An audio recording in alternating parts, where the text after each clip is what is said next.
ವೀಕ್ಷಕರೇ, ರಾಜ್ಯದ ವಿವಿಧೆಡೆ ಮುಂದಿನ 5 ದಿನ ಗುಡುಗು ಸಹಿತ ಸಾಧಾರಣ ಮಳೆಯಾಗುವ ಸಾಧ್ಯತೆ ಇದೆ ಎಂದು ಹವಾಮಾನ ಇಲಾಖೆಯು ಮುನ್ಸೂಚನೆ ನೀಡಿದೆ.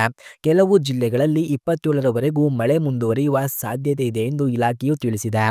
ದಕ್ಷಿಣ ಕನ್ನಡ, ಬೀದರ್, ಕಲಬುರಗಿ, ಯಾದಗಿರಿ, ರಾಯಚೂರು, ಕೊಪ್ಪಳ, ಬೆಂಗಳೂರು ಗ್ರಾಮಾಂತರ, ಬೆಂಗಳೂರು ನಗರ, ಕೋಲಾರ, ಚಿಕ್ಕಬಳ್ಳಾಪುರ, ತುಮಕೂರು, ರಾಮನಗರ, ಚಿಕ್ಕಮಗಳೂರು, ಕೊಡಗು, ಹಾಸನ, ಚಿತ್ರದುರ್ಗ, ಚಾಮರಾಜನಗರ ಹಾಗೂ ಮೈಸೂರು ಜಿಲ್ಲೆಯ ಕೆಲವೆಡೆ, ಬಳ್ಳಾರಿ ಮತ್ತು ವಿಜಯನಗರ ಜಿಲ್ಲೆಯ ಒಂದೆರಡು ಕಡೆ ಮಂಗಳವಾರ ಗುಡುಗು ಸಹಿತ ಸಾಧಾರಣ ಮಳೆಯಾಗುವ ಸಂಭವ ಇದೆ ಎಂದು ಹೇಳಿದೆ.